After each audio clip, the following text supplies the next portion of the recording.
to page 55 where I left off, and hopefully you can read. You have read all the pages by yourself, because I don't want to spend time on talking about how or why he thinks Japan is going to be the next center, based on certain things like transportation and manufacturing and so forth.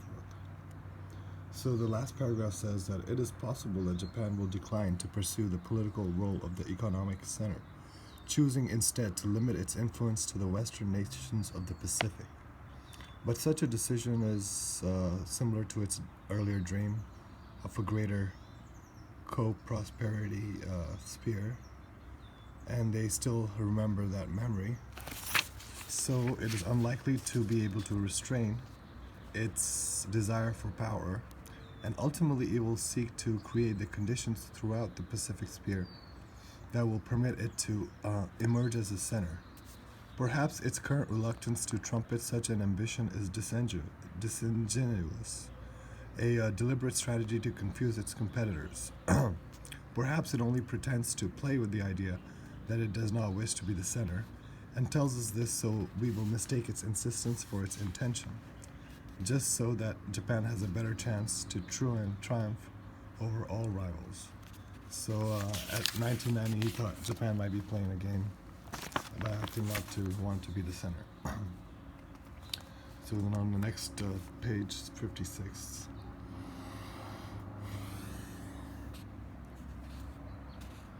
The evolution of the European sphere is more difficult to predict.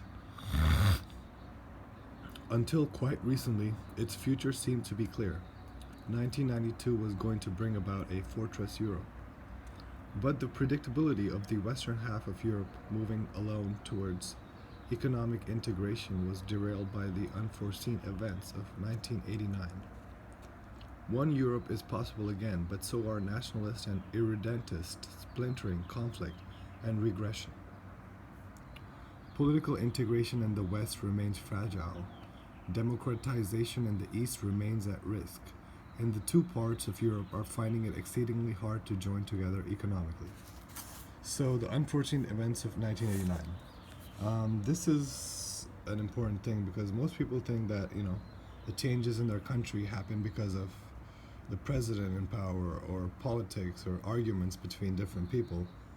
But as you can see in this example right here, things happening on a global scale have much more impact than Americans realize. And that's what he said in the first chapter of this book, to introduce the topics. Or maybe it was a foreword, actually, by Alvin Toffler, where he mentioned how blind Americans are to the real things that cause the changes in their country. Anyway, still from the West, one can see a bloc being born at the same moment that in the East a bloc is disintegrating.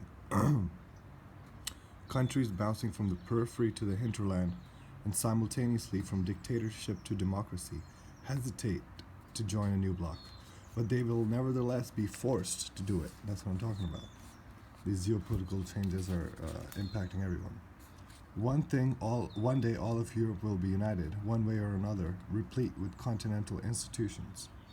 Thus a formidable power will be born, the European sphere. Military alliance in Europe will evolve into networks of political coordination among all European countries. The primary means of transportation will be by land.